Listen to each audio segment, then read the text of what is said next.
¿Me escuchan bien y ven los que están virtual? Sí, perfecto, profe. Sí, Bueno, profe. gracias. Bueno, seguimos con lo que habíamos, para terminar la unidad 1, que les había dicho que nos quedaba el tema de la planificación financiera a largo plazo, que en este caso la planificación financiera siempre, digamos, en todos los órdenes, ya sea a nivel personal, a nivel de empresas, nos cuesta mucho planificar, pero es una herramienta fundamental para evitar problemas en el futuro. No es porque lo que uno planifica se cumple, generalmente nunca se cumple lo que uno planifica o no exactamente, pero planificar tiene ventajas que nos permite ponernos a pensar organizada, racionalmente en el futuro para establecer objetivos, cuáles son nuestros objetivos, cómo los podemos lograr, qué alternativas tenemos. Es decir, siempre, digamos, aquí lo estamos viendo, por supuesto, desde la empresa, es bueno que las empresas planifiquen. ¿Por qué? Porque la planificación, más allá, después ya vamos a ver el corto plazo, que nos permite enfrentarnos a las situaciones del día a día, el largo plazo también le permite a las empresas ver cuáles son sus objetivos, si esos objetivos, porque siempre uno tiene más de un objetivo, quiere lograr distintas metas u objetivos, que muchas veces cuando uno se pone en forma organizada, con alguna metodología, ve que en realidad no son compatibles. Yo siempre les digo el ejemplo en lo personal. Uno tiene muchos objetivos porque ustedes se quieren recibir, pero a su vez también quieren salir, tener amistades, quieren, también ahora hay que dormir y todo lo demás, las 8 horas. Entonces, después se ponen a ver si se sientan a organizar, ven que muchas veces no es compatible, porque si quieren recibirse van a tener que sacrificar alguno de los otros objetivos, dejar, no sé, menos horas al gimnasio, a las amistades o a lo que sea. Entonces esto nos permite ver la compatibilidad entre las distintas metas y, por supuesto, establecer cuáles son las prioridades. En general, la planificación financiera lo que ahí dice es que expresa la forma en que se van a cumplir esos objetivos o metas de largo plazo de una empresa. En general, nosotros en esta unidad, cuando hablamos de planificación financiera, generalmente la meta que se establece es el crecimiento. Si ustedes trabajan en alguna empresa, ustedes siempre van a ver que se establecen objetivos de crecimiento. Por eso por ahí llega fin de mes o fin de año y están los vendedores y todo lo demás tratando de de vender para cumplir esos objetivos que se han establecido. En sí, el crecimiento no es lo que vimos que era el objetivo de la administración financiera. ¿Cuál es el objetivo que tenemos con las decisiones que tomamos en administración financiera? Maximizar el valor actual de la empresa, es decir, ese es nuestro objetivo, nuestra meta. Pero el crecimiento también puede ser una forma de expresar, si ese crecimiento se traduce en un mayor valor de la empresa, por supuesto que también estaríamos logrando el objetivo de maximizar el valor de la empresa para los dueños. Por eso en todos estos modelos, que vamos a ver uno muy simple, generalmente el objetivo que se establece es el crecimiento, porque las empresas normalmente se fijan esos objetivos, aunque también se pueden fijar otros. Muchas veces se expresan de distintas formas, cómo lograr cierta participación en el mercado, y después ya vamos a ver que también en las distintas áreas la empresa puede tener sus objetivos, es decir, de acuerdo a los planes de inversión que tiene, la estructura de financiamiento que quiere, porque hay empresas que se establecen un nivel de endeudamiento que consideran que no deben superar porque ya después pueden comenzar los problemas financieros. También los requerimientos de los accionistas en cuanto a la política de distribución de dividendos y también los requerimientos que tiene el crecimiento en materia de capital de trabajo. ¿Por qué?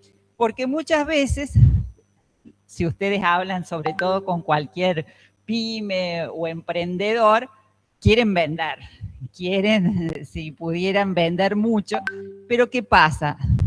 Crecer en ventas implica inversión. Inversión, que a lo mejor no necesariamente en activos fijos, si tiene capacidad ociosa, pero sí inversión en capital de trabajo. Y muchas veces entonces los problemas financieros comienzan precisamente por establecerse objetivos muy altos de crecimiento. Además, por supuesto que las tasas altas de crecimiento no son sostenibles a largo plazo, porque podemos, digamos, lo conocen todos aquellos que inician un nuevo negocio, lo que sea, sí, al principio, cuando es una novedad, cuando no hay competidores, uno puede crecer a altas tasas, pero después el mercado se satura, aparecen nuevos competidores y por supuesto que el crecimiento ya es a tasas mucho menores. Pero bueno, entonces, cuando planificamos, digamos, tenemos que tener en cuenta qué debemos abarcar, esas dimensiones de la planificación financiera. Lo primero es establecernos un horizonte de planeación, es decir, establecer a qué plazo vamos a estar planificando. En general se consideran 12 meses, un año el corto plazo, y cuando hablamos de largo plazo hablamos de 2 a 5 años. Por supuesto que hay negocios que el horizonte es mucho mayor porque las inversiones son de largo plazo y entonces pueden ser mayores. Pero dada la incertidumbre, cada vez uno va reduciendo esos horizontes de planeación. Otra dimensión que hay que tener en cuenta y que es importante en este momento, acá no vamos a ver los detalles, no vamos a ver cada uno de los objetivos o de los planes que tiene la empresa en particular, sino la suma de todos esos planes. Por eso habla de agregación. Es decir, la empresa le va a tener que pedir a todos los, estamos hablando de una empresa mediana o grande, digamos, y si es una pequeña, tendrá que tener en cuenta todos los aspectos, no solamente la producción, sino también la administración, las distintas líneas de negocio, todos los requerimientos que tengan en cuanto a planes de inversión, porque puede ser que, no sé, la parte administrativa necesite cambiar el sistema o todo lo demás. Entonces, en la agregación es que es la suma, digamos, de todos los planes que tienen los distintos sectores o departamentos de la empresa. Y le tenemos que pedir que planifiquen o que lo hagan a eso para distintos escenarios, porque eso nos va a permitir ver qué alternativas tenemos. Es decir, si nos va bien, ¿qué es lo que esperamos, por ejemplo, vender? Porque muchas veces después, a pesar de que nuestro objetivo es crecer y todo lo demás, nos encontramos en todos los libros, ustedes van a ver ejemplos de empresas que por crecer tuvieron problemas financieros y algunas hasta llegaron a la quiebra, digamos. ¿Por qué? Porque llegado el momento no pudieron atender esa demanda por problemas, cuellos de botella en la producción, en los recursos humanos, en distintos, que hacen que entonces ese crecimiento era bueno, que no lo pueden cumplir y al revés, le trae problemas financieros. Entonces, tanto para lo optimista como para lo negativo, para lo pesimista, si se reducen las ventas, ¿qué podemos hacer? Se pueden cerrar sucursales, podemos discontinuar algún tipo de producto, cambiar de proveedores, de materia prima, lo que sea. Es decir, nos obliga a pensar en las distintas situaciones y qué consecuencias tendría para la empresa. Nosotros, hay muchos modelos, vamos a ver un modelo muy simple, pero en general cualquiera de los modelos de planificación financiera, ¿en qué se basan? Se ve poco la letra clarita. Como todo, tiene que tener un input, es decir, una entrada. ¿De qué partimos? Partimos de la situación actual de la empresa que está reflejada en los estados financieros actuales. Es decir, nosotros vamos a ver que partimos del estado de situación patrimonial y del estado de resultados actual. Y la empresa tiene que establecer esos objetivos o metas. En general, vamos a trabajar, o la mayoría de los modelos trabajan, con un crecimiento esperado. Por supuesto que ese crecimiento esperado no puede ser algo arbitrario, que a la empresa, porque se le ocurra, dice, yo quiero crecer el 50%. No. Por supuesto que las empresas hacen un análisis de la situación económica, o sea, las grandes empresas, por supuesto que tienen analistas o contratan o pagan por análisis macroeconómicos que les dicen las previsiones que puede haber con respecto al mercado donde está situado la empresa, cómo puede impactar en nuestro país. Cada vez en este mundo globalizado no solamente importa lo que pasa en el país, sino todo. Ustedes piensen ahora con todo el tema de Irán, Estados Unidos, Israel, el impacto que tiene económico con respecto al precio del petróleo y todo lo demás. Entonces, todo eso, de acuerdo al curso de los acontecimientos, se espera que pueda impactar de distintas formas. Como siempre hay ganadores y perdedores, digamos, a quienes benefician y a quienes perjudican todas las situaciones. Es decir, desde el clima en Estados Unidos, que impacta sobre la producción de los granos. O sea, yo digo, antes, siempre me acuerdo, cuando era chica, escuchaban la radio con los precios acá, la lluvia. Después, con el tema de cuando ya la soja y todo lo demás es un commodity, ahora se están fijando, porque no tengo yo soja, pero qué pasa con el clima en Estados Unidos, qué pasa en Brasil, qué se espera, ¿por qué? Porque todo eso impacta sobre la producción y sobre los precios. Luego tenemos un modelo que vamos a usar. Vuelvo a decir lo mismo, nosotros aquí vamos a ver un modelo muy simple que trabaja con muchos supuestos. Como les había dicho el primer día, que siempre los modelos hay supuestos implícitos que debemos conocer. ¿Para qué? Para después adaptarlo a cada empresa en particular, digamos. Si esa situación con la cual estamos trabajando no se da, la puedo modificar para ver cómo impacta realmente.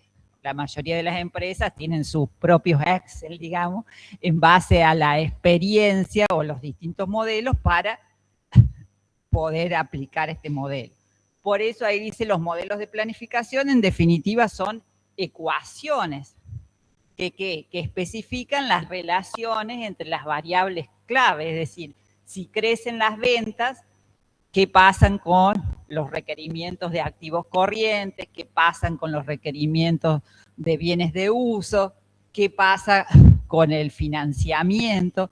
Es decir, por eso vamos a ver que nosotros vamos a trabajar con el modelo del porcentaje de venta, que vamos a suponer que todas las partidas, que todos los activos y algunos pasivos tienen una relación directa con las ventas. Pero bueno, ya vamos a hablar sobre ese. Y luego de que trabajamos en función de los estados actuales, nuestro objetivo, le aplicamos esas ecuaciones y luego tenemos como salida unos estados financieros previstos, que ahí pueden salir en forma, digamos, de estados contables pro forma o ratios financieros. La planificación financiera muchas veces tiene poco de financiera y es más contable, porque no tiene en cuenta el tema de en qué momento se van a producir los flujos de fondos y el riesgo. Pero para largo plazo nos permite, por lo menos, tener en cuenta fundamentalmente cuáles son las interacciones entre las distintas decisiones que estamos tomando, si existe coherencia y podemos aplicarla. Que esto es lo que dice acá, cuáles serían, para qué nos sirve planificar a largo plazo las interacciones. La fundamental son las interacciones, porque muchas veces la empresa se establece distintos objetivos, como ustedes el ejemplo que les di antes, y después vemos que no se pueden dar todos juntos.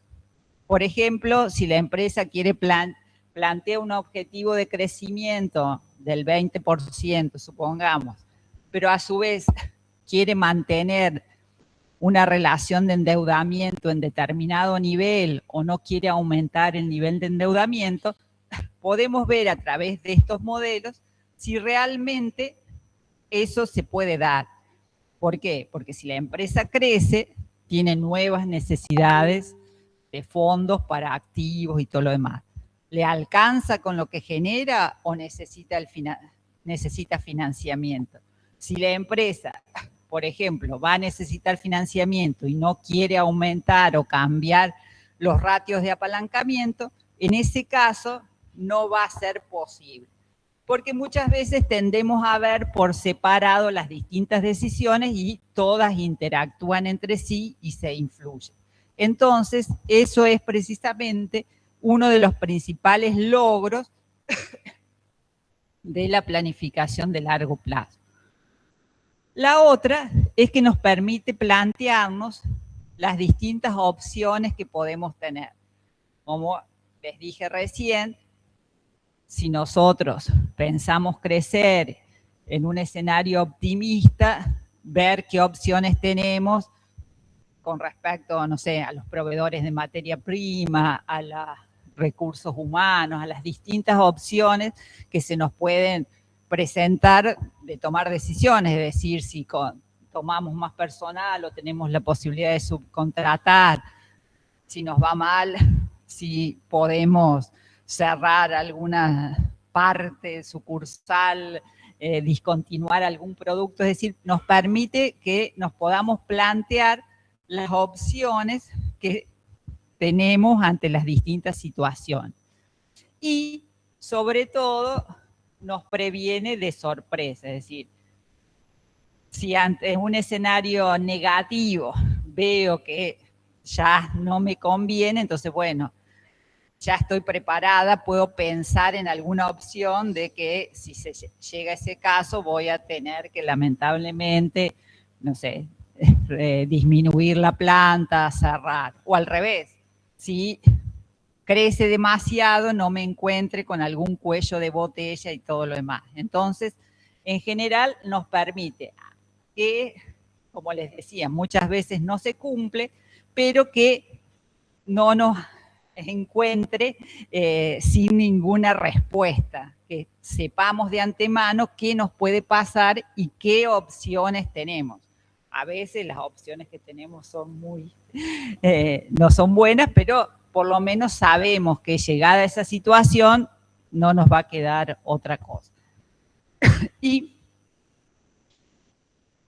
sobre todo, al ver las interacciones, y todo eso, ver la factibilidad y consistencia de ese plan. Es decir, si todas las metas que nosotros nos hemos fijado son posibles de realizar o no es, eso no puede ser. Tenemos que o cambiar alguna de ellas o flexibilizarlas. Entonces, en el ejemplo que les di recién, creceremos menos o aumentaremos el endeudamiento o buscaremos otra alternativa de financiamiento.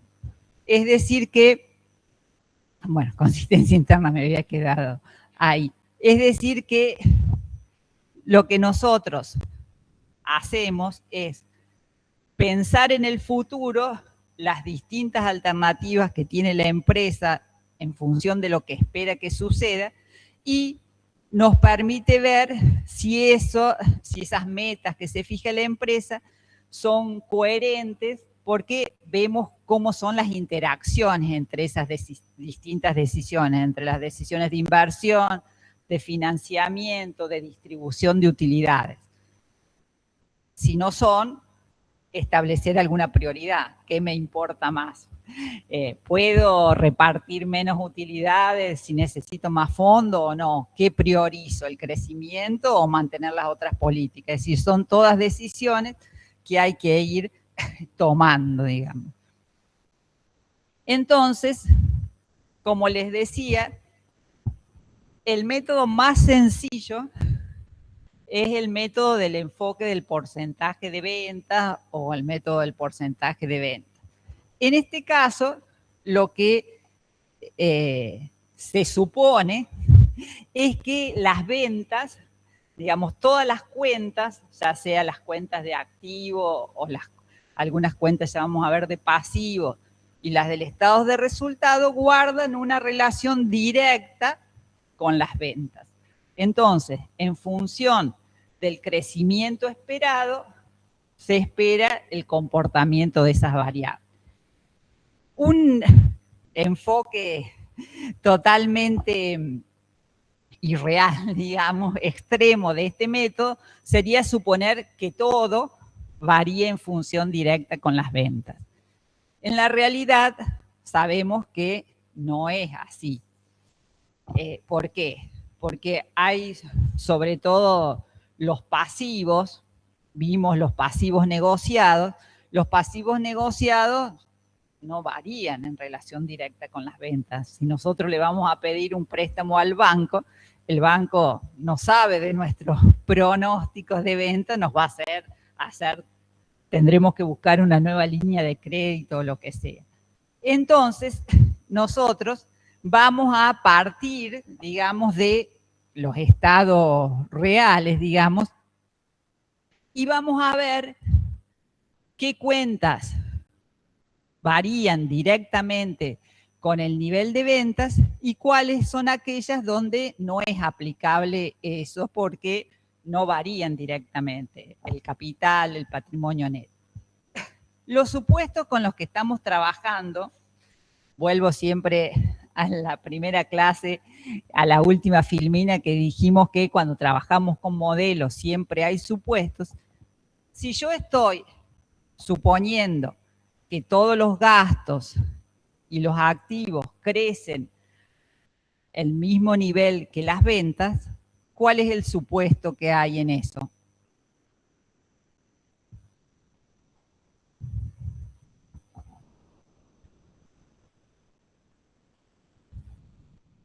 Voy a pasar al Excel directamente. Profe, ¿puede repetir la pregunta, por favor? Claro, yo dije que el modelo del enfoque del porcentaje de ventas lo que supone es que todas las cuentas, digamos, crecen al mismo nivel que las ventas. Es decir, si actualmente, no sé, los activos representan el 50% de las ventas y las ventas crecen, los activos van a crecer, digamos, en el mismo porcentaje para mantener la misma relación. Entonces, al suponer que todos los activos, que los costos van a crecer el mismo nivel que, no veo el mouse, acá está, que crecen el mismo nivel que las ventas, ¿qué supuestos implícitos hay?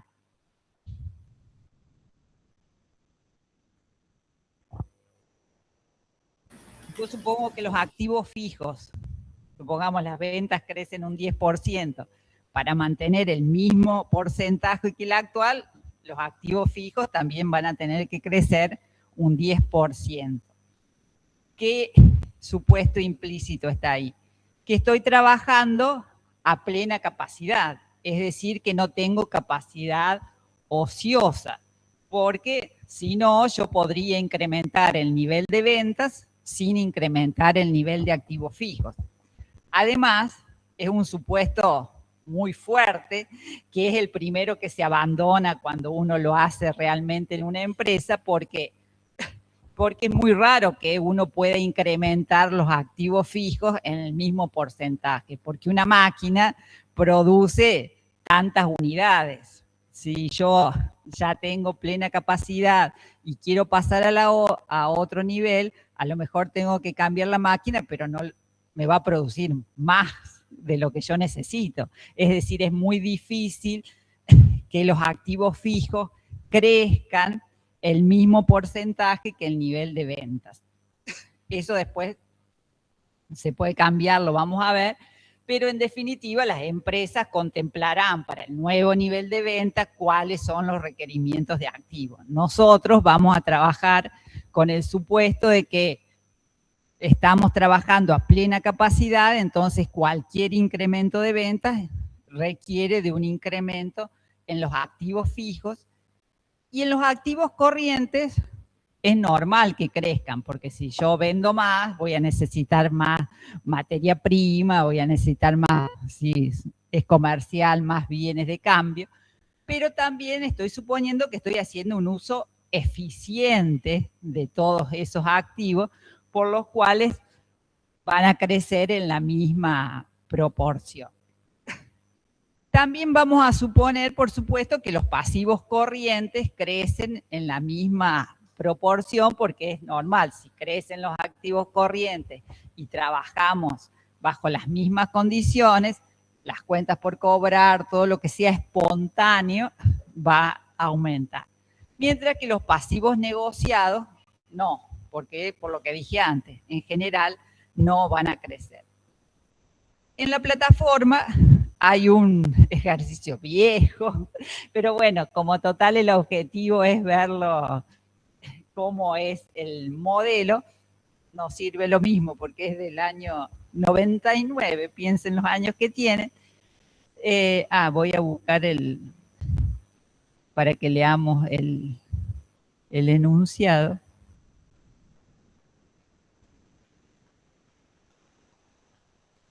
Yo lo tengo, profe, si quiere que lo lea. Bueno, si me lo querés leer, yo lo había abierto, pero... Dice, la empresa Owl Towers Inc. presenta los estados financieros que se muestran a continuación, correspondiente al ejercicio cerrado en 1999. La firma está trabajando al 100% de su capacidad instalada, tanto en lo referido a su activo no corriente como al corriente, y está planificando un incremento de ventas, del 20% en las ventas para el año 2000. Manteniendo su actual tasa de distribución de utilidades. Se supone que los intereses pagados, así como las deudas bancarias, son independientes del crecimiento planificado. Se le pide a. Calcular los estados financieros proyectados o pro forma para el año 2000, determinando el FEN. Explicar con detalle el significado de los valores hallados. B. Calcular la TIC y la TCS, explicando sus significados y mencionando sus limitaciones. C. Recalcular el punto A, suponiendo una capacidad ociosa del 10% en los activos no corrientes. O sea que nosotros, esta es una empresa que presenta estos estados de situación patrimonial y estado de resultados y se fija como objetivo un crecimiento del 20%.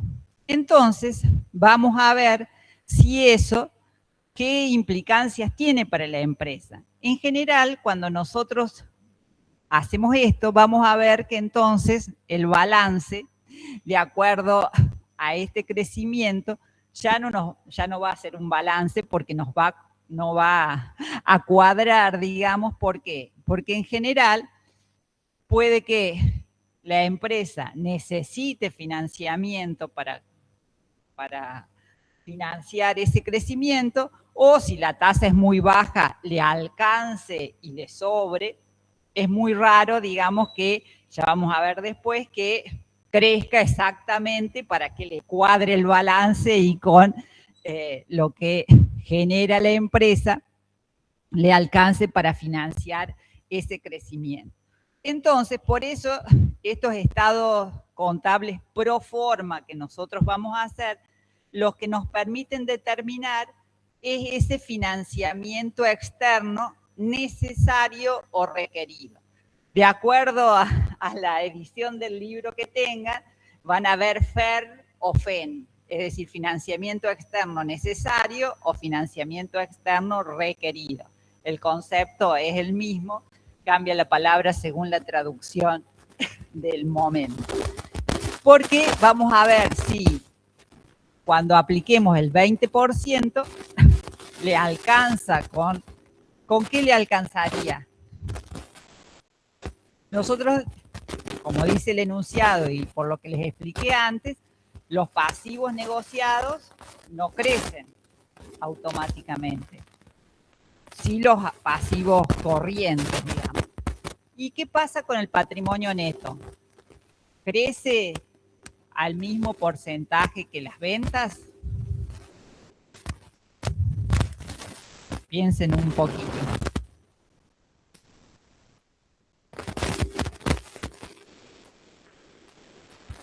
¿Qué tendría que pasar para que el patrimonio neto crezca en el mismo porcentaje que las ventas?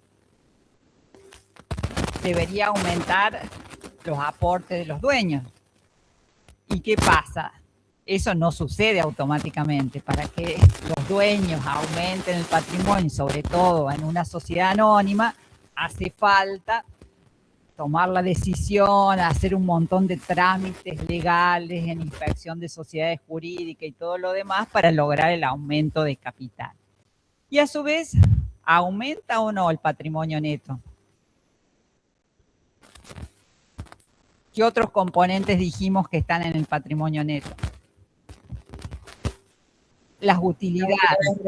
Las utilidades retenidas. Entonces, en la medida que la empresa no distribuya el 100%, el patrimonio neto va a aumentar, porque si aumentan las utilidades, van a aumentar las utilidades retenidas. La única forma que no aumente nada sería que esta empresa distribuya el 100%, pero en ese caso no podría crecer nunca con sus utilidades, siempre necesitaría financiamiento. La mayoría de las empresas al revés, retiene, porque es más fácil trabajar, digamos, con los fondos generados que salir a pedir financiamiento. Muchas no tienen acceso. Entonces, en general, las empresas siempre retienen. Entonces, una parte del patrimonio neto va a aumentar, pero no en la forma directa como nosotros estamos suponiendo para los otros, para las otras cuentas. Entonces, me voy a sentar para ir mostrándole en el Excel. Nosotros tenemos el estado de resultados último y tenemos el estado de situación patrimonial. Entonces, en función del objetivo de esta empresa, que es crecer un 20%, vemos qué pasaría. En este caso, digamos, por el nombre puro del modelo, sería sacar cuál es la participación relativa de cada uno de las cuentas y aplicarla sobre el nuevo nivel de ventas con el 20%, pero es lo mismo directamente aplicarle el 20% a cada cuenta. En este caso, el costo, si yo calculo hoy los 550 sobre los 700, es el 78,57. El nuevo nivel de ventas con el 20% sería 840. Eso me da, si yo aplico ese porcentaje sobre el nuevo nivel de venta, me da 660, que es más fácil directamente aplicarle el 20% a los 550. Entonces le vamos aplicando directamente el 20% a cada uno. Los costos, por supuesto que sí. Otros gastos, suponemos, bajo los supuestos que estamos trabajando también. Eso nos da la utilidad antes de intereses e impuestos. ¿Qué pasa con los intereses? Son de acuerdo a la deuda bancaria. Claro, por eso, los intereses son de la deuda negociada, que estamos suponiendo con lógica de que no van a crecer automáticamente al mismo nivel de venta, entonces los intereses pagados continúan igual. Profe, pero ahí yo tengo una duda. Sí. Porque si usted ve el estado de situación patrimonial, tenemos tanto en el pasivo corriente de deuda bancaria como en el pasivo no corriente. Sí. Entonces ahí los intereses pagados, porque en el 2000 las deudas, o sea, lo que es no corriente en el 99, parte de eso va a pasar a ser corriente. Y lo que está corriente en el 2000 no va a estar más, porque no, entonces esos 5.000 se borrarían, digamos. No, por eso. Esto te digo es un modelo muy simplificado que estamos suponiendo que se va a mantener la misma situación, digamos. Bien. Va a mantener esos niveles de deuda y todo lo demás. Lo que pasa corriente pasaría en el mismo, si no tendríamos por eso, cada empresa ver qué parte de la deuda sería corriente y todo lo demás, pero siempre que generen intereses no las consideramos. Bien, profe, gracias. No, está bien. En este caso, es importante que nosotros sepamos cuál es la política de distribución de utilidades que tiene la empresa, porque se supone en principio que eso lo va a mantener constante, digamos, porque si no debería estar especificado si piensa cambiar la política de distribución de dividendos.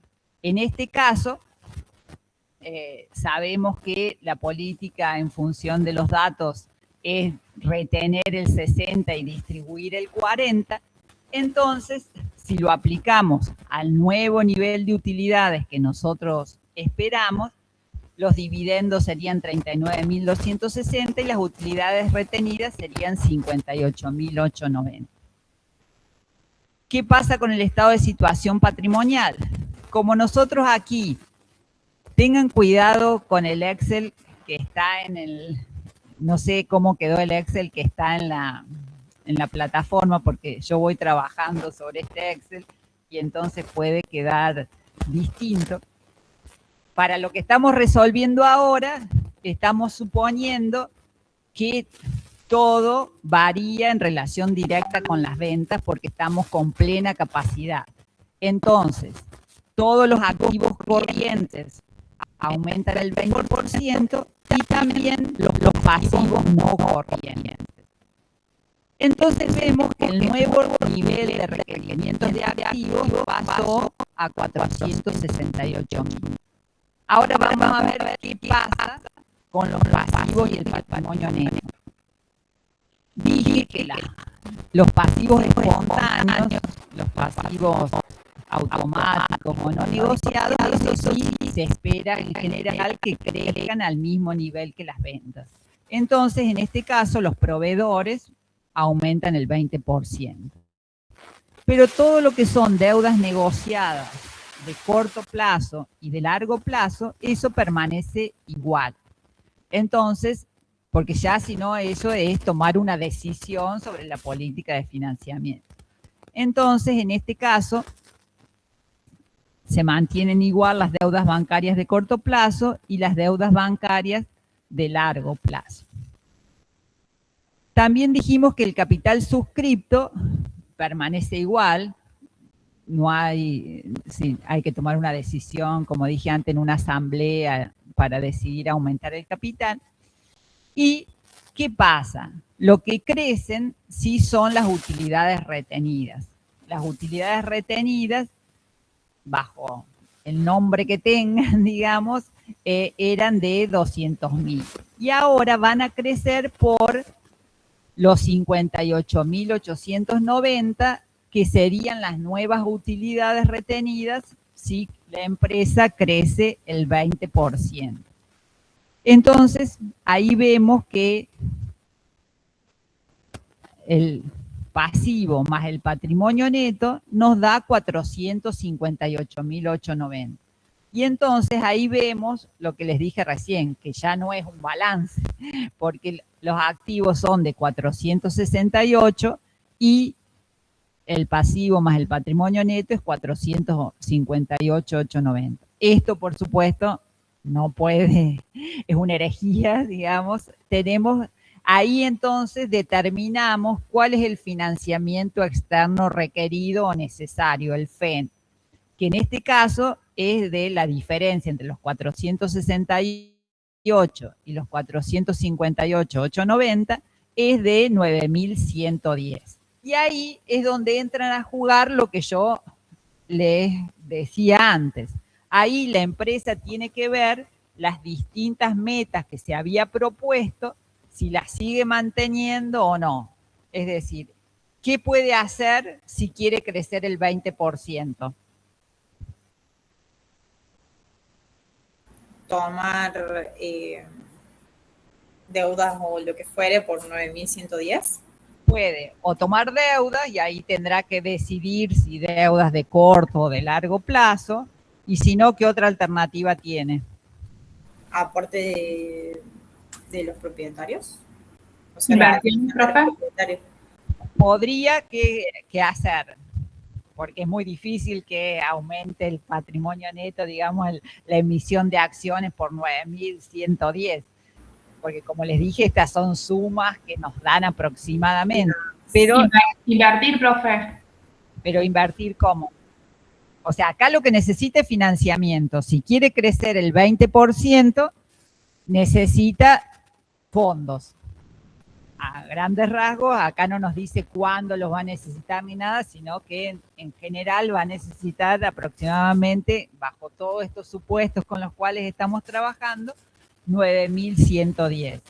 Una alternativa es mantener el crecimiento de los el 20% que necesita los 9.110. Una alternativa, me dijeron, es tomar deuda, que ahí uno puede elegir corto, mediano, largo plazo. Otra alternativa sería que lo pongan los dueños. ¿Y otra alternativa cuál sería?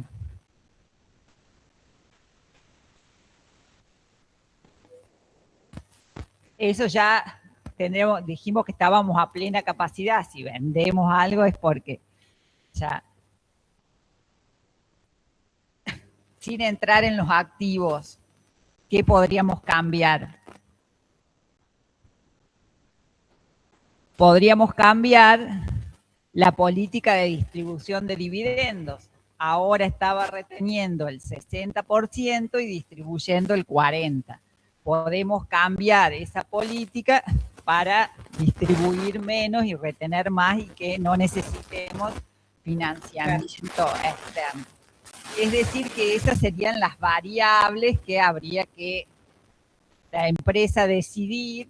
U otra alternativa es, si no quiere cambiar la política de distribución de dividendos, no quiere tener nuevas deudas, no puede crecer el 20%. Así, por eso les digo que la planificación lo que nos permite es ver las interacciones y la coherencia entre las distintas decisiones y ver cuál es la que la empresa le da mayor importancia, que es lo que le importa más.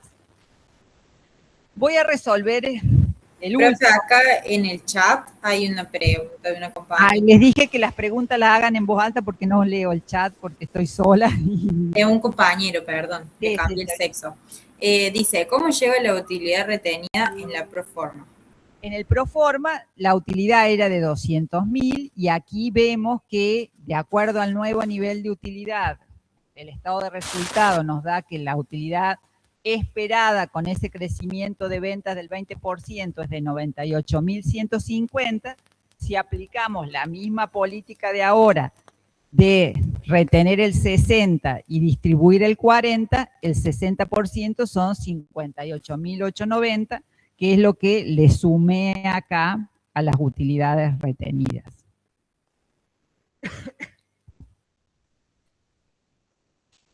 Como les dije recién, el supuesto con el que estamos trabajando es que la empresa está trabajando al 100% de su capacidad, es decir, que no existe capacidad instalada ociosa, que eso no es lo más común en la mayoría de las empresas.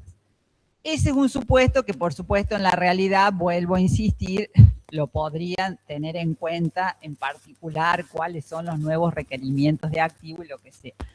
También se puede hacer otro supuesto y ver, en ese caso, cómo cambiaría, digamos, si la empresa tuviera capacidad instalada ociosa, independientemente de cómo lo vamos a considerar en el nivel de activos. ¿Qué implicancia tiene sobre el financiamiento externo necesario o requerido? ¿Va a ser igual? ¿Va a ser mayor o va a ser menor? Va a ser menor. Va a ser menor. ¿Por qué? Porque si tengo capacidad instalada ociosa, significa que no tenés que invertir en los activos fijos, voy a tener que invertir menos, 20%. A lo mejor me alcanza con lo que tengo o a lo mejor tengo que incorporar más activos fijos, pero menos del 20% porque tengo capacidad instalada ociosa. En ese caso, también vamos a trabajar con fuertes supuestos. ¿Qué pasa? Si la empresa tiene una capacidad ociosa del 10%, como plantea el enunciado de este ejercicio, ¿eso qué implica? Hoy, con el 90%, usando el 90% de la capacidad, tengo unas ventas, tiene la empresa unas ventas de 700.000. Entonces, ¿cuánto podría vender si usara el 100% de la capacidad instalada ociosa? Aquí vuelvo, voy machacando, siempre es lo mismo, estamos haciendo fuertes supuestos. Si yo supongo una relación directa, hago una regla de 3 simple. Si con el 90% puedo vender 700.000, con el 100% puedo vender directamente 700.000 dividido 0,90, que es 1 menos la capacidad instalada ociosa. Entonces podría vender 777.777. Entonces, ¿qué veo? ¿Voy a necesitar más activos o no?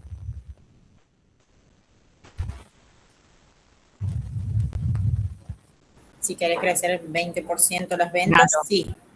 Claro, porque veo que las ventas con el crecimiento del 20% son 840.000. Es decir, que son mayores a las 360 que podría lograr si uso toda la capacidad instalada. Entonces, ¿cuánto sería lo que tengo que aumentar los activos fijos para lograr ese nivel de venta? Acá voy a hacer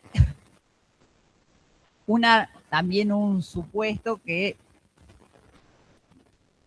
como les dije antes, depende de características de los activos fijos. Yo acá estoy suponiendo que voy a necesitar, puedo comprar, digamos, la diferencia, las necesidades para puntualmente lograr esa actividad. Entonces, en este caso, yo lo que voy a lograr, digamos, si estos 777.000 yo los logro con este nivel de activos de hoy, que voy a ver si puedo bajar.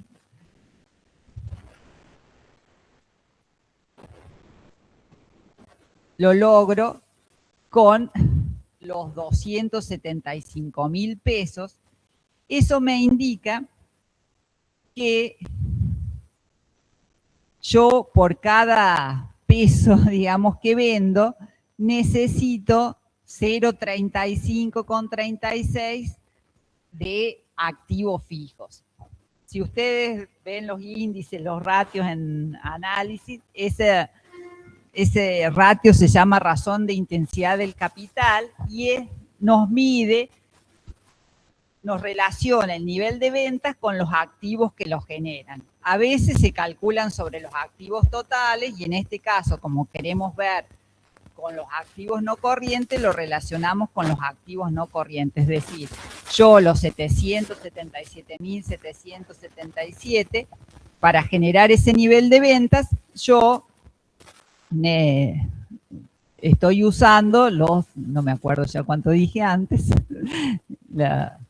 los 375, no, 275.000. Entonces, eso me indica que por cada peso de venta yo necesito 0,3536 de activos no corrientes. Si el nuevo nivel de ventas es 840.000, entonces multiplico los 840.000 por ese 0,3536 y me da que el nuevo nivel de activos fijos sería 297.000 en vez de 330. Serían 297.000. ¿Y qué pasa en ese caso? Vemos que ya la empresa no necesita financiamiento externo, porque ahora, con el incremento de las utilidades retenidas y los pasivos corrientes, ya le alcanza para financiar el crecimiento del 20% de las ventas. Entonces, en este caso, el financiamiento externo necesario sería negativo, es decir, que le sobraría ese dinero, y ahí entonces la empresa tendría que ver ahora qué hace con eso, si cancela deudas, si reparte más. Es decir, que al revés de lo que antes necesitábamos financiamiento externo, ahora disminuyó porque ya no necesito incrementar los activos fijos en el 20%, pero me sobra dinero, digamos, tendría que ver qué hago con eso. Este modelo, digamos, vuelvo a insistir con las limitaciones, lo que nos permitió ver fue precisamente las interrelaciones entre las decisiones de inversión y de financiamiento y ver si para crecer ese porcentaje la empresa necesita financiamiento externo. Vimos que si la empresa tiene la capacidad, está sin capacidad instalada ociosa, usa toda su capacidad, sí necesita financiamiento externo. Si tuviera capacidad ociosa, no haría falta en este caso con un 10%. En este modelo, lo que nosotros hicimos es partir del crecimiento objetivo que se plantea la empresa y ver cuál es el financiamiento externo necesario o requerido. Por supuesto que hay una relación directa entre crecimiento y financiamiento externo requerido, digamos. Si la empresa en vez de querer crecer el 20 hubiera querido crecer el 30, por supuesto que el financiamiento externo requerido hubiese sido mayor. Existe una relación directa. Pero entonces, en vez de aplicar este modelo, muchas veces las empresas pueden hacerse la pregunta al revés, digamos. Decir, ¿cuánto puede la empresa crecer sin financiamiento externo? Es decir, si la empresa no tiene capacidad de endeudamiento, porque es sobre todo las pymes, no les es fácil acceder a financiamiento externo, las condiciones son muy difíciles, entonces decir, bueno, ¿cuánto puedo crecer sin necesidad de financiamiento externo? Eso se conoce como la tasa de crecimiento interno. Voy a volver.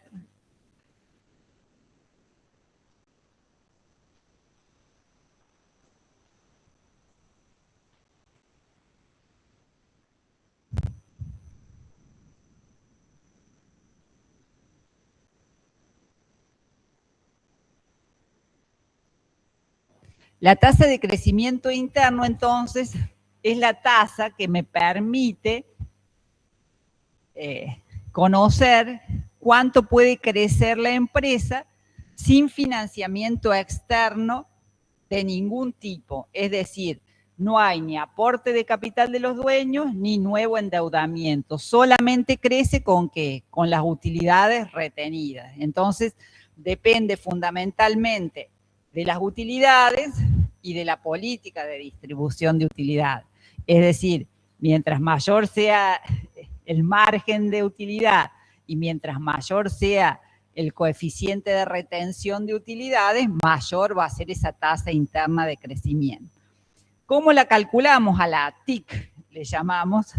La TIC la calculamos multiplicando la rentabilidad sobre los activos, que en inglés sería ROA y en español sería RCA, digamos, la rentabilidad sobre los activos, por B, que es precisamente el coeficiente de retención de utilidades. Porque como les digo, si estamos midiendo cuánto es lo que puede crecer la empresa sin financiamiento externo, es solamente con las utilidades retenidas. Entonces depende fundamentalmente de la rentabilidad y de la política de retención de utilidad.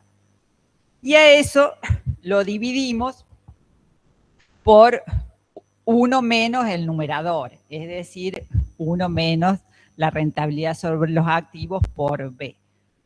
La rentabilidad siempre la obtenemos relacionando la utilidad sobre lo que queremos medir. En este caso es sobre los activos, lo relacionamos con los activos.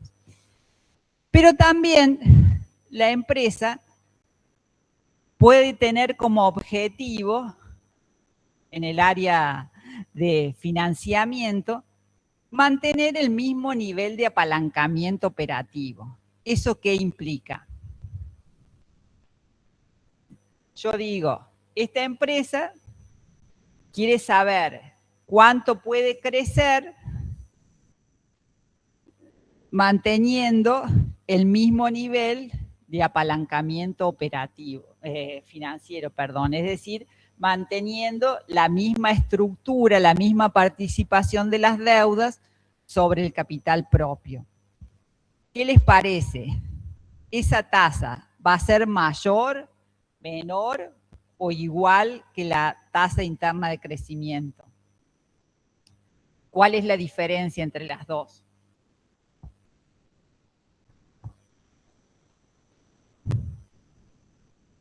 En la TIC solamente crecemos con las utilidades retenidas, es decir, no hay nueva deuda ni nuevo aporte de capital. En este caso, cambio uno de los supuestos, que es que lo que la empresa pretende mantener es la misma relación de deuda sobre capital propio, es decir, el mismo nivel de endeudamiento. El nivel de endeudamiento lo podemos medir de distintas formas. Digamos, podemos medir la deuda sobre el total, la deuda sobre el patrimonio neto. Es decir, ¿eso qué implica? En este caso tampoco hay aporte de capital propio, es decir, el patrimonio neto solo crece por las utilidades retenidas. Pero si yo quiero mantener los mismos porcentajes, ¿eso qué implica? Que voy a poder tomar deuda, porque el patrimonio neto va a crecer por las utilidades retenidas, y si yo quiero mantener la misma proporción, voy a poder aumentar las deudas para mantener esa proporción. Entonces, la tasa de crecimiento sostenible es mayor que la tasa interna de crecimiento. Y se calcula prácticamente igual, pero lo único que cambia es que la hacemos sobre la rentabilidad sobre el capital en vez de la rentabilidad sobre los activos. Porque ahora nosotros queremos mantener la misma proporción de deuda sobre el capital propio. Es decir, si la tendríamos que definir, esta tasa es cuánto puede crecer la empresa sin aumentar el aporte de los dueños, pero manteniendo la proporción de deuda sobre capital propio, es decir, manteniendo la misma estructura de financiamiento. es todo lo mismo, digamos, nada más que en vez de rentabilidad sobre los activos, calculamos la rentabilidad sobre el capital propio, es decir, en este caso sería sobre el patrimonio neto. Lo multiplicamos, por supuesto, por el coeficiente de retención de utilidades y lo dividimos sobre 1 menos el denominador. Siempre la rentabilidad, como les dije recién, es utilidad neta sobre lo que quiero medir. Antes eran los activos, ahora es el capital propio. Ya vamos a ver que después la podemos dividir, digamos, a este ROE en distintos índices, que es lo que se conoce como la identidad de Dupont, para ver cómo una empresa puede influir sobre esta tasa de crecimiento. Pero lo vamos a ver sobre los números.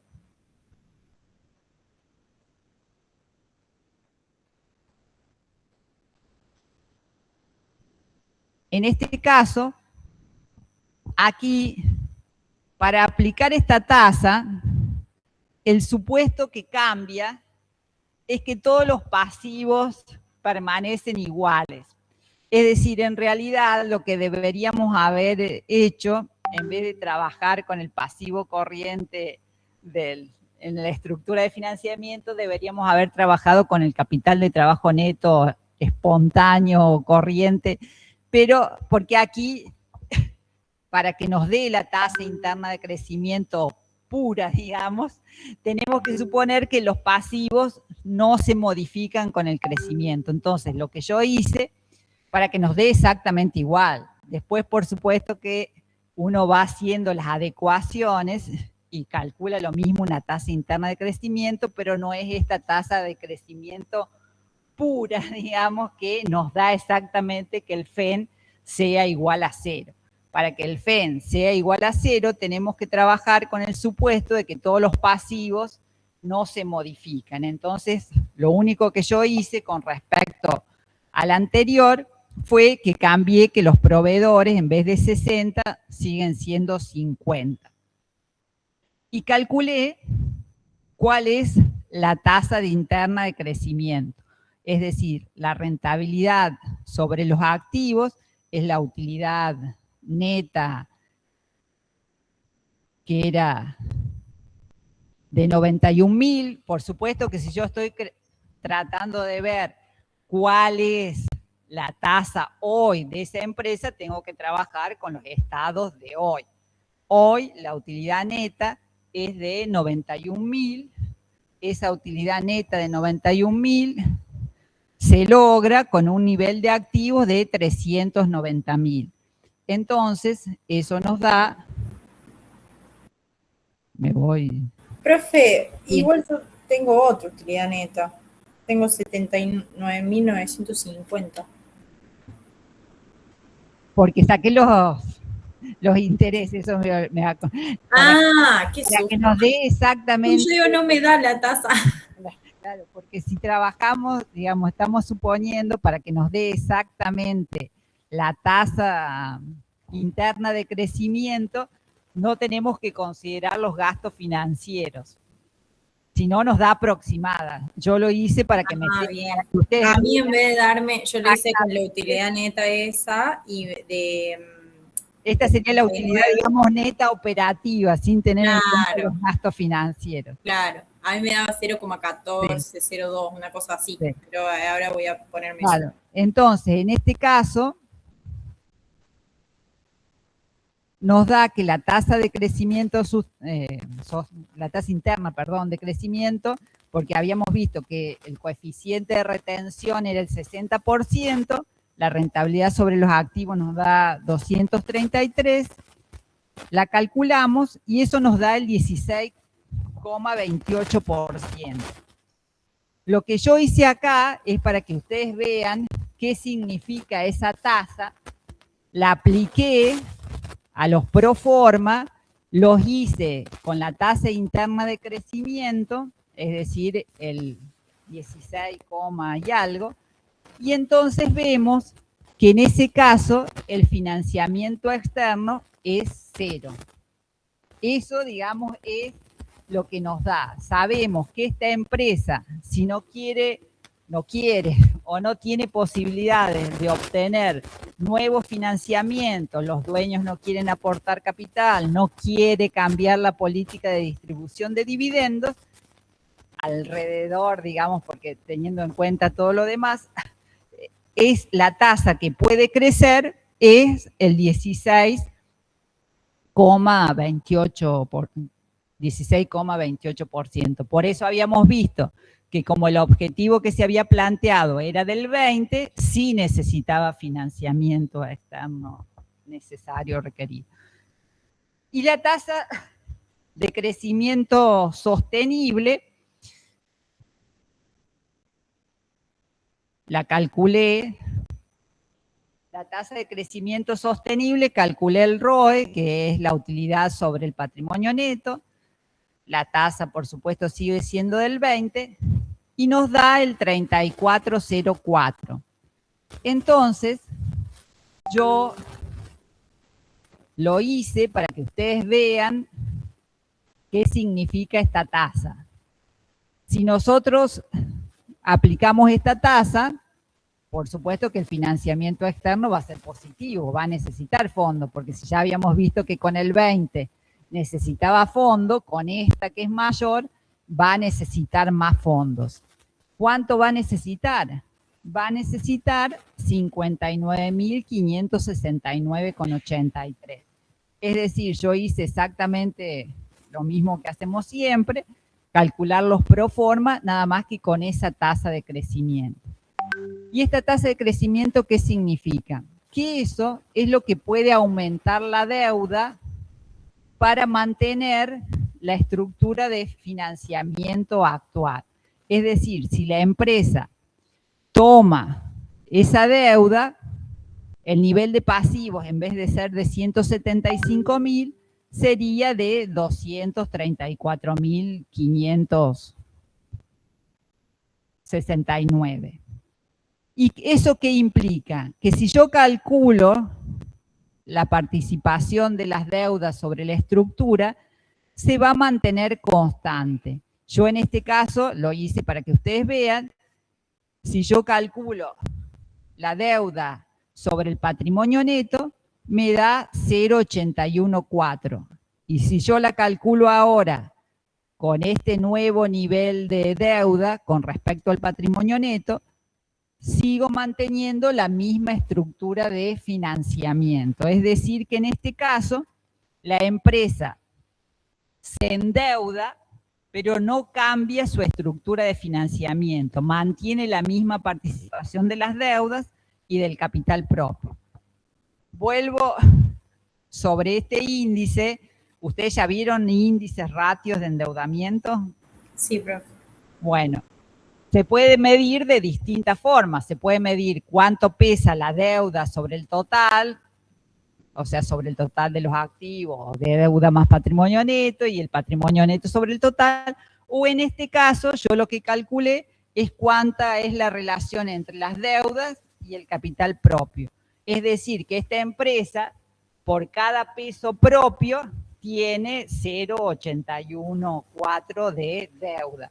Y esa relación no cambió con esta tasa, es decir, puede crecer el 34 y algo, que va a mantener la misma estructura de financiamiento. Si la empresa tiene una tasa, digamos, en este caso es alta, es el 30 y alguno por ciento, pero puede que sea baja o puede querer modificar esa tasa de crecimiento sostenible, y entonces nosotros podemos ver cómo podemos desagregar la rentabilidad sobre el patrimonio neto, sobre el capital propio, y con lo que se conoce como identidad de Dupont, que creo que la deben haber visto, es, por supuesto, dividiendo y multiplicando por las ventas, y en este caso sabemos que la rentabilidad sobre los activos, sobre el capital propio es la utilidad neta sobre el patrimonio neto. Si nosotros multiplicamos y dividimos por los activos, ¿qué vamos a tener? En este caso tenemos, si nosotros acá ahora relacionamos las ventas con respecto a los activos, tenemos el margen. Si nosotros relacionamos, voy bien para que ustedes vayan viendo lo que estoy haciendo, las ventas con respecto a, ahora al revés, antes había hecho ventas sobre activos, ahora hago activos sobre ventas, y el otro hago en el otro que se llama, ese sería en este caso lo que estuve calculando, antes era el de intensidad de capital, ahora es la rotación. Este Excel con el mouse y yo.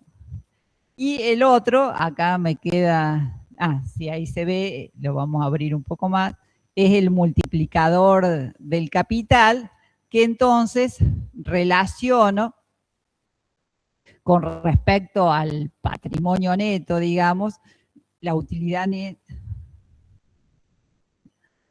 el total de activos con respecto al patrimonio neto. Entonces, ¿qué me permite esta desagregación? En ver en qué puedo cambiar para modificar esa rentabilidad sobre el capital y tratar de aumentar la tasa de crecimiento sostenible. Si nosotros, una alternativa es cambiar el margen. ¿Cómo puedo aumentar el margen? O aumentando el precio o disminuyendo los costos. Es decir, no hay otra alternativa. Si ya hago un uso eficiente de todos los costos, que no puedo bajar los costos, no voy a poder cambiar el margen. El otro es el rotación de los activos, que ahí lo que me mide que es la eficiencia en el uso de los activos. Esta es la inversa de lo que habíamos calculado antes. Antes habíamos calculado cuánto activo necesito para usar, para lograr ese nivel de ventas. Ahora al revés, cuántas veces en el año vendo, digamos, rotan los activos. Y el multiplicador del capital es un uso del nivel de endeudamiento. Entonces, si la empresa puede aumentar el nivel de endeudamiento, puede mejorar el uso de los activos o puede influir sobre el margen, va a poder aumentar esa tasa de crecimiento sostenible. Si no puede hacerlo en ninguna de esas, si ya hace un uso eficiente de todos sus activos, no puede aumentar el nivel de utilidad, ni puede aumentar el precio de venta, entonces la tasa que calcule es la que va a hacer, digamos. Vuelvo a insistir, este no es un ejemplo muy feliz porque la tasa de crecimiento sostenible era alta, pero a veces la tasa de crecimiento sostenible puede ser baja y entonces la empresa puede querer modificarla y entonces la identidad de DuPont nos permite ver en qué podemos trabajar dentro de la empresa, en mejorar la eficiencia de los activos, del uso de los activos corrientes para producir mayores ventas con el margen o los activos no corrientes o poder aumentar el nivel de deuda. Caso contrario, no lo vamos a poder. Yo había hecho el gráfico, pero se me modificó. Ahí acá ahora, porque depende en el Drive, no lo podía ver a las líneas. Aquí simplemente yo hice cuál sería la situación actual sin crecimiento y con crecimiento. Este punto sería la tasa interna de crecimiento, donde se juntan, digamos, los requerimientos de activos con el crecimiento de la utilidad retenida, ahí es la tasa interna de crecimiento. Por debajo de esos niveles de crecimiento hay un FEN negativo, es decir, nos sobra dinero. Y por encima de esa tasa, que era el 16,28, tenemos un FEN positivo, que es la diferencia entre estos dos, que es la diferencia en los requerimientos de activo que no alcanza a cubrir la utilidad retenida. Esto es simplemente para que vean que Donde se cortan es la TIC y la tasa de crecimiento sostenible. Por supuesto, hay necesidades de fondo. Las necesidades de fondo son exactamente igual, lo que se pueden incrementar las deudas para mantener la misma relación de deuda y capital propio. Como ven, todas estas relaciones que hemos establecido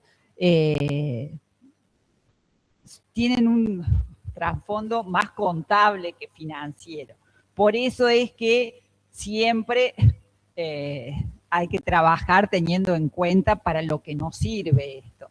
Esto puede tener poco de financiero, pero le sirve a la empresa para establecer sus planes de largo plazo y ver sobre todo la coherencia interna, es decir, los distintos planes que tiene de los distintos sectores pueden ser todos llevados a cabo o tiene que revisar alguna de esas políticas. Con esto terminaríamos la unidad 1, que como les dije es una introducción y con este tema que queda un poco colgado. Ahora vamos a entrar en la unidad 2, que a partir de ahora vemos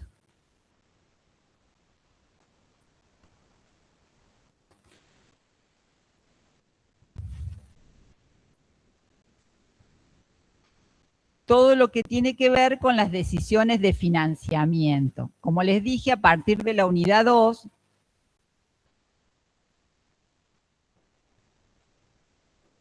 vuelvo a poner el programa para que ustedes vean,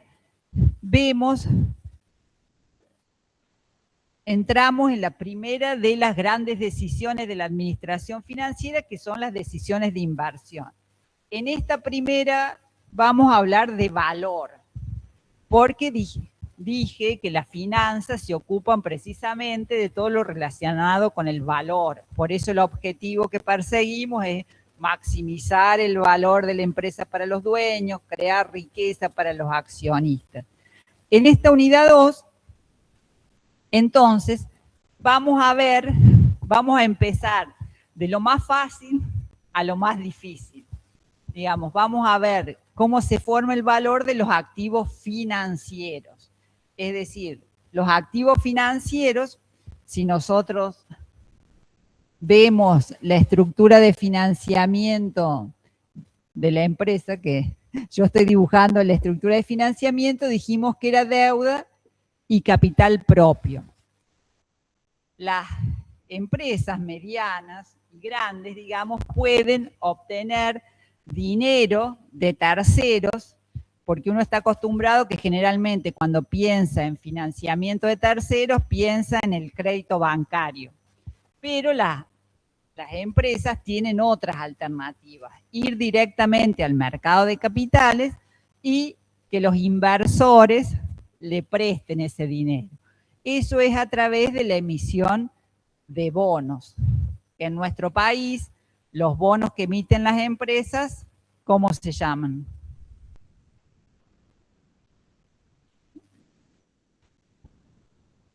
Los bonos son títulos de deuda, que en general lo emiten o el Estado o las empresas.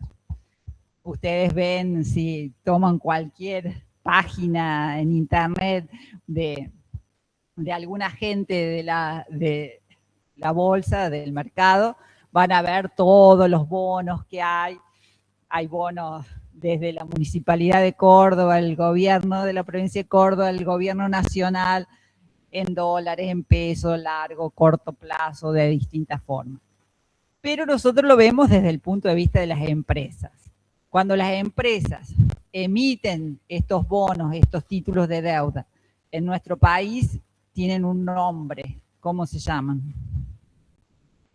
Obligaciones negociables. Es decir, cuando ustedes escuchan hablar de ON, obligaciones negociables, son títulos de deuda que emiten las empresas. Es decir, cuando la empresa necesita dinero, ya sea para financiar sus proyectos de inversión o a veces como reestructura de capital o para financiamiento del capital de trabajo, puede, en vez de acudir al préstamo bancario, ir directamente al mercado que los inversores le presta. Y los títulos de capital, nosotros vamos a suponer que estamos trabajando con una sociedad anónima, son las acciones. Entonces, vamos a empezar viendo precisamente cómo se evalúan, cómo se forma el valor de estos activos financieros, para después también evaluar ya activos reales, que es más difícil, que son los proyectos de inversión. Cuando una empresa tiene que decidir si emprende un nuevo negocio, lanza un nuevo producto, todo lo demás, tiene que saber el valor de ese proyecto para compararlo con lo que le cuesta y ver si le conviene o no. O sea, siempre estamos hablando de valor, nada más que ahí es mucho más difícil porque son activos reales. En este caso, en los activos financieros, existen los mercados financieros donde uno puede obtener el valor, que en definitiva es la suma de la participación de todos los inversores que con su forma de calcular hacen un precio de cotización a ese momento. Entonces vamos a ver en toda esta unidad cómo se evalúan los activos, especialmente ahora bonos y acciones. Esto me lo van a escuchar muchas veces este cuatrimestre y voy a insistir todas las clases prácticamente, porque esto es lo que tienen que grabarse a fuego. Cuando nosotros hablamos de valor, siempre estamos hablando del valor de mercado, el valor económico del bien, es decir, el valor de ese bien que lo calculamos aplicando el método del flujo de fondos descontado. Es decir, calculamos el valor actual de los flujos de fondos que ese activo se espera que generen, actualizados con esa tasa que conceptualmente es la tasa de costo de oportunidad.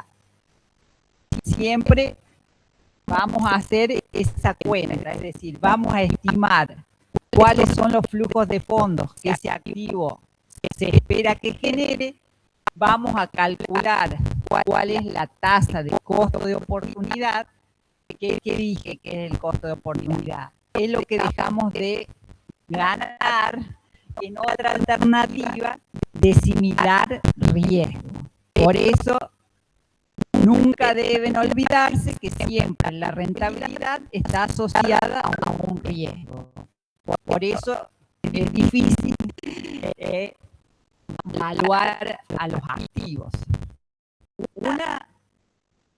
Hay un grado de complejidad en la estimación de los flujos de fondos. Empezamos por los bonos, que son los más fáciles. ¿Por qué? Porque en las condiciones de emisión ya está estipulado cómo va a devolver el capital, cuál es la vida de ese bono, qué tasa va a pagar. Las acciones ya es más difícil, porque ¿qué es lo que prometen las acciones? Dividendos. Los dividendos dependen de cómo le va a la empresa. A su vez, ya el horizonte de evaluación no es como el bono 1 año, 2 años, 4 años. Es mientras dure la vida de la empresa. Entonces, cada vez se va haciendo más difícil estimar esos flujos de fondos. Y también es difícil estimar la tasa de costo de oportunidad. En los bonos, a veces no es tan fácil porque hay un mercado de bonos, no es tan difícil, perdón, porque hay mercados de bonos, ya vamos a ver que hay calificaciones de riesgo que nos permiten comparar y poder ver cuál es el rendimiento que nos están dando bonos de similar riesgo, y entonces podemos calcular cuál es ese valor. En las acciones ya es más difícil observarlo y en los proyectos ya vamos a ver. Pero esto, FEN o flujo de fondos netos, como a ustedes les gusten, flujo de efectivo neto, flujo de fondos netos, siempre que hablemos de valor vamos a estar haciendo esta cuenta. Nada más que depende de las características del activo, cuáles sean esos flujos de fondos y cuáles va a ser esa tasa de costo de oportunidad. Y ese es el valor económico, el valor actual que debería tener ese activo. Hay otros valores, porque en el mercado, digamos, uno, no sé, hay bienes que tienen un valor histórico, un valor afectivo, a lo mejor ustedes un bien que no lo venden ni por una fortuna, pero bueno, a nosotros aquí lo que nos interesa es este valor económico, digamos. Y cuando nosotros, digamos, queremos conocer esa tasa de costo de oportunidad, tenemos que tener en cuenta que siempre es el valor actual. Si nosotros estamos, supongamos que partimos de una inversión que no tiene ningún riesgo, que es seguro que yo dentro de un año voy a cobrar y voy a cobrar la renta y voy a recuperar la inversión, esa tasa de interés pura, real, ese es el verdadero valor tiempo del dinero. El interés, digamos que por el simple transcurso del tiempo genera, porque si ustedes se acuerdan de economía, está toda la teoría, hay distintas teorías sobre el interés, pero una es que uno posterga el consumo presente para un futuro y que por eso uno va a pedir una renta, una recompensa, que ese es el interés, es el valor tiempo del dinero por postergar ese consumo. En este caso, supongamos que ese valor tiempo del dinero, esa tasa de interés pura, es el 4%. Pero ¿qué pasa? No todas hay pocas inversiones seguras. Siempre hay un riesgo. Es decir, entonces, ¿qué pasa? Si yo sé que hay un riesgo, ¿voy a pedir el 4%? No, voy a pedir un poco más. ¿Cuánto más? Ya vamos a ver ese tema, cómo podemos medir el riesgo y en función de ese riesgo, cómo influye sobre la rentabilidad.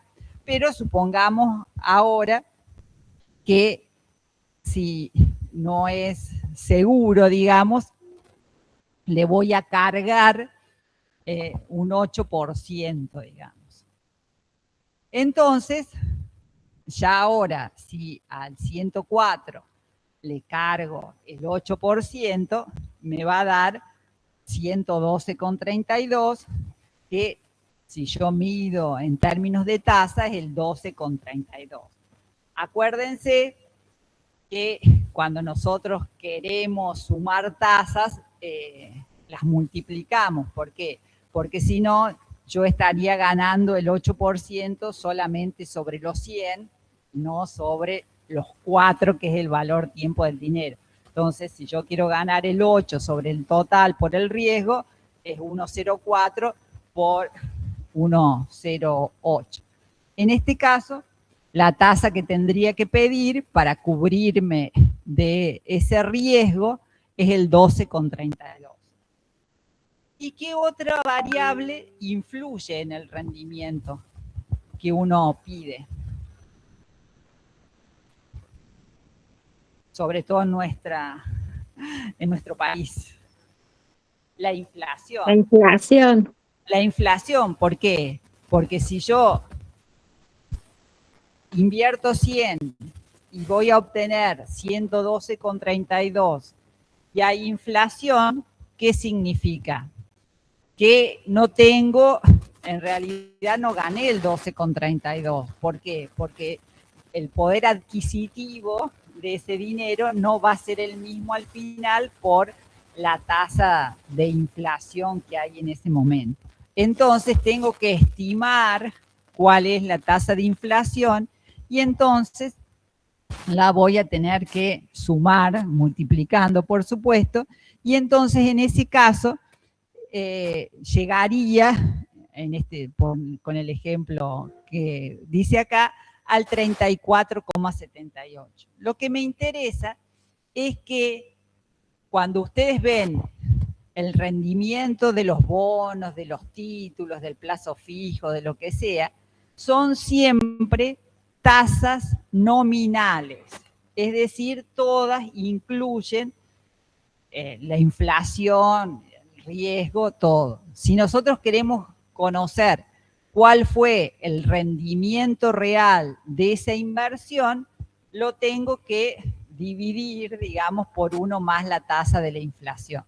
Por eso es que escuchamos hablar a veces de rendimientos negativos. Si ustedes leen, no sé, justo ayer leí en el diario que con estas previsiones de inflación y lo que sea, los rendimientos de corto plazo son negativos. O muchas veces dicen, no, al plazo fijo no conviene porque los rendimientos son negativos. Y en realidad uno pensaría, ¿cómo? Un rendimiento negativo si el interés es precisamente ganar por ese valor tiempo del dinero. Las tasas negativas surgen precisamente de comparar ese rendimiento nominal con la inflación. Si el rendimiento es del 20% y la inflación fue del 25%, significa que yo perdí en términos de inflación. ¿Por qué? Porque no voy a poder comprar lo mismo que podía comprar al inicio que al final. Es decir, he perdido poder adquisitivo. Para ver, siempre comparar las tasas, vuelvo a insistir, es lo que ustedes deben haber aprendido en matemática financiera, lo del efecto Fisher, que comparamos la tasa, supongamos en este caso el 1,3478, dividido la inflación menos 1, ahí vemos realmente si ganamos realmente por esa inversión en términos de poder adquisitivo o si perdimos. O sea, esto más que todo es para que ustedes siempre tengan en cuenta que cuando ven, observan en el mercado los rendimientos, son rendimientos nominales, corrientes, no reales. Para que sean rendimientos reales, hay que sacarle el componente de la inflación. Es decir, que nosotros, cuando ahora hablemos de rendimientos de bonos, son los rendimientos nominales, los corrientes, los que podemos observar en el mercado. Lo que entonces les tiene que quedar en claro es que, bueno, acá está la cuentita del 4%, si queremos volver hacia atrás, el 4% del rendimiento real del valor tiempo del dinero, el 8% del riesgo y el 20% de la inflación, cómo está desagregado en cada uno. Vuelvo a insistir en lo mismo que les digo, que cuando suman tasas las multiplican para ganar sobre todo esa tasa, si no la estarían ganando solamente sobre los 100. Si ustedes suman 4, 12, si piden el 32, significa que ganan eso solamente sobre los 100 pesos, no sobre los 4 y los 8 del riesgo. Entonces, siempre vamos a calcular el valor como la sumatoria de los flujos de fondos descontados o actualizados por esa tasa de costo de oportunidad. Esto siempre es lo que hacemos, ya sea para bonos, para acciones, para proyectos. En el caso de los bonos, nosotros vamos a calcular cuáles son esos flujos de fondos que se espera que genere ese bono. Como les dije antes, los bonos son títulos de deuda. Entonces, si ustedes como inversores compran un bono, ¿qué son de la empresa? Son acreedores. Y como acreedores, ¿a qué tienen derecho? A que les devuelvan el capital y que le paguen el interés que le prometen, digamos. Entonces, los flujos de fondos futuros son precisamente en qué momento y cuánto nos va a ir devolviendo el capital y qué interés nos va a pagar. Por eso les decía que en general no es con todas las salvedades de la incertidumbre y todo lo demás, tan difícil calcular los bonos, porque en las condiciones de emisión de cada emisión de obligaciones negociables o de los bonos del Estado, está establecido cómo va a devolver el capital y qué tasas nos va a pagar o cómo va a calcular esas tasas. Entonces,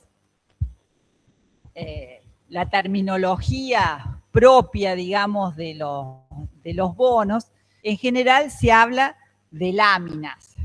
¿Por qué? Porque antes se imprimían los bonos, es decir, el bono era un papel donde decía valor nominal 100 y a su vez tenía una serie de cupones donde estaba establecido cómo iba a devolver el capital y los intereses. Entonces, cuando llegaba la fecha, se cortaba el cupón y se presentaba para cobrar y nos pagaban el interés, y hay veces que era interés y capital o solamente interés. Por supuesto que con el avance de la tecnología ya no se imprimen los bonos, ni hay que, ahora son todos escriturales, es decir, electrónicos. Uno da la orden de comprar bonos y se los depositan en la caja de valores y ahí le pagan los cupones y todo lo demás. Pero se sigue hablando de cupones. Por eso ustedes van a hablar de el valor del cupón de tal bono, corto cupón. Eso significa que llegó el momento del pago, que puede ser solamente renta o puede ser renta y amortización. Es decir, puede pagar, no sé, ya vamos a ver algunos bonos, puede pagar intereses semestralmente y la amortización anualmente o la amortización toda al final, es decir, hay distintos tipos de emisión. Entonces, se habla, pero por eso se habla de cupones, porque antes, digamos, se cortaba el cupón y se presentaba en la ventanilla o del banco, de la empresa, para que nos paguen ese cupón. Ahora se hace todo electrónicamente, pero sigue llamando cupones, digamos. Y láminas, por más que no se impriman, también hablamos de, son tantas, porque generalmente las empresas autorizan una emisión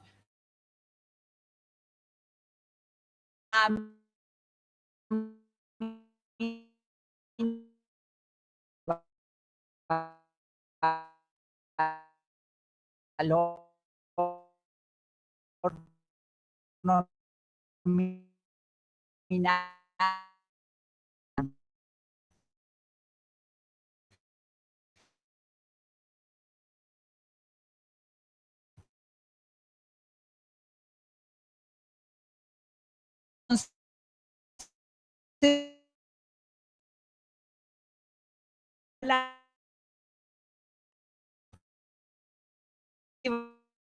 Valor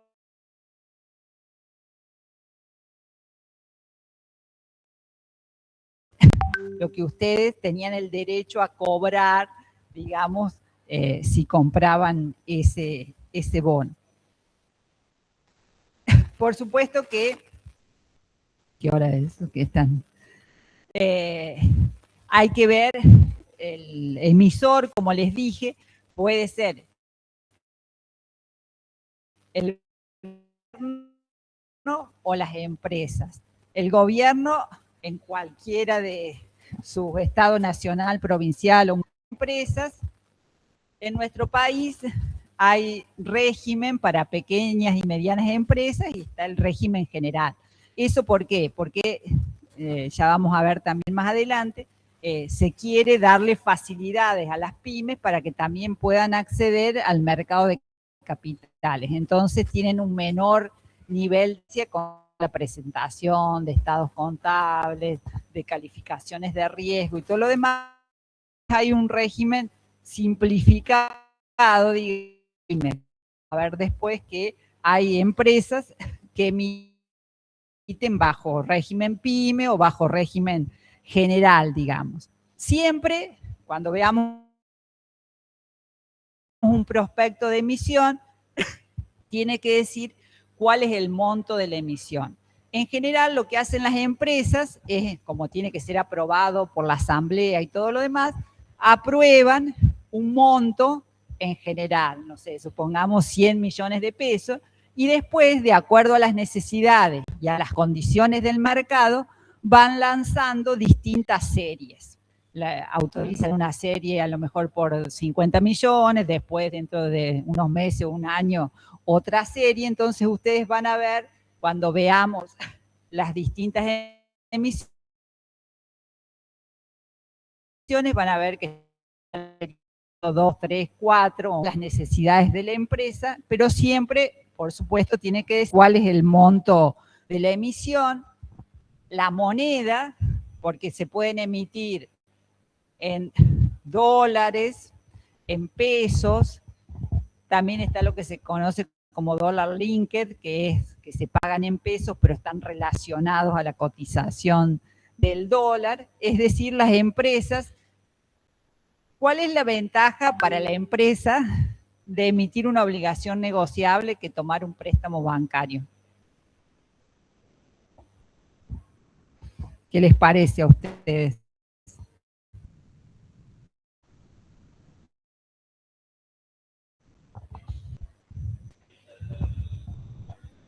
Claro, si uno pide un préstamo bancario, el banco es el que decide todo.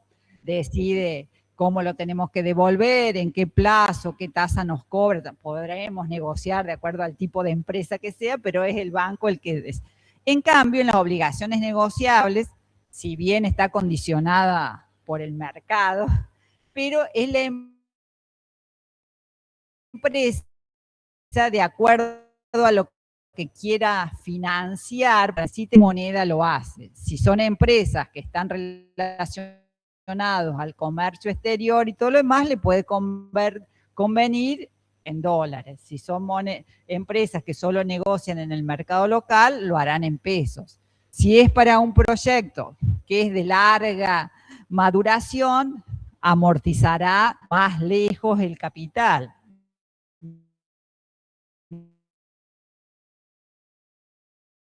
Que si es un proyecto para financiar amortizaciones, es decir, en función de sus necesidades, las condiciones. Entre ellas está, además del monto, la moneda, cómo amortiza, el plazo y la fecha de vencimiento.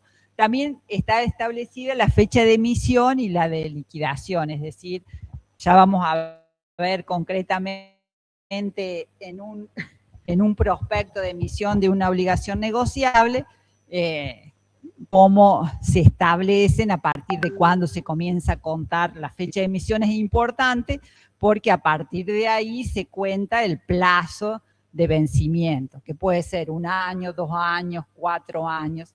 En el libro van a ver que habla de a perpetuidad, pero en nuestro país eso es muy difícil. En general, no son de largo plazo las emisiones que se hacen. Por eso tiene que haber un plazo establecido con su fecha de vencimiento. Como les dije, si la empresa fija las condiciones, puede que por un periodo de tiempo no pague nada o solo pague intereses, y a partir de cierto periodo, no sé, 1 año, 2 años, comience a devolver el capital. Eso es lo que se conoce como periodo de gracia, digamos. También, acuérdense, piensen siempre que esto es una deuda para la empresa. Entonces, ¿qué es lo que trata la empresa? De que el costo sea menor. Y para que el costo tiene una relación directa con el riesgo. Hay probabilidades de que no pague, que se atrase y todo lo demás, la tasa que le van a exigir es más alta. Entonces, muchas veces las empresas, para tratar de disminuir ese riesgo, pueden agregar garantías a esas emisiones. Es decir, muchas veces ponen activos, no sé, he visto obligaciones negociables de inversores inmobiliarios que entonces ponen los terrenos y todo lo demás como garantía para precisamente esos costos. Siempre también hay que ver cómo se pueden emitir, las grandes empresas también pueden cotizar en el exterior, siempre se tiene que establecer qué ley le es aplicable, en dónde se va a dirimir si hay conflicto, como nos pasa con el caso de los bonos, por ejemplo, que están litigando en Estados Unidos. Y tiene que estar establecido cómo es la amortización, que como les dije, puede tener amortizaciones parciales o la amortización solo al final, que eso en general se conocen como bonos bullet. Ese sistema de amortización, ¿cómo se llama? El que devuelve todo el capital al final. Americano. Americano. Entonces, en el libro, como es americano, van a ver todos bonos que tienen sistema de amortización americano. Es decir, todos bonos que devuelven el capital al final. En nuestro país, muchos tienen amortizaciones parciales y ahora hay muchos de corto plazo que también tienen amortización al final. Y también tiene que estar especificado cómo es el interés. Puede ser a tasa fija, es decir, que ya esté establecida cuál es la tasa que va a pagar, que generalmente no se suele fijar, sino que se hace un proceso, digamos, por los cuales los inversores aplican para ver cuál es la tasa, y otra que es variable, es decir, que se fija una tasa en relación con otra tasa. Es decir, que en nuestro país hay tasas de referencia como la Tamar ahora, conocen, antes era la Badlar, ahora es la Tamar. ¿Oyeron hablar de esas tasas? Sí. El Banco Central publica tasas de referencia, que la Tamar es para plazo fijo de grandes inversores, entonces hace promedios y muchas veces las empresas entonces dicen, bueno, que pagan Tamar más tantos puntos. Eso depende del tipo de empresa. Si es una empresa más chica, más riesgosa, son más puntos. Si es más grande, son menos puntos. Bueno, con respecto a esto hay más para hablar. Veo que ya están yéndose y viniendo los del otro curso. Entonces seguimos mañana con el tema de los bonos. Vamos a ver un prospecto, creo que tengo uno de una emisión de obligaciones negociables de Arcor, para que ustedes vean cómo en el prospecto de emisión están todas especificadas todas las cosas que estamos viendo ahora. Y después cómo se forma el valor y cuáles son los riesgos que se enfrentan. Entonces seguimos mañana. Bueno, profe, muchas gracias por hoy. No, por favor. Chao, profe, gracias. Gracias, profe.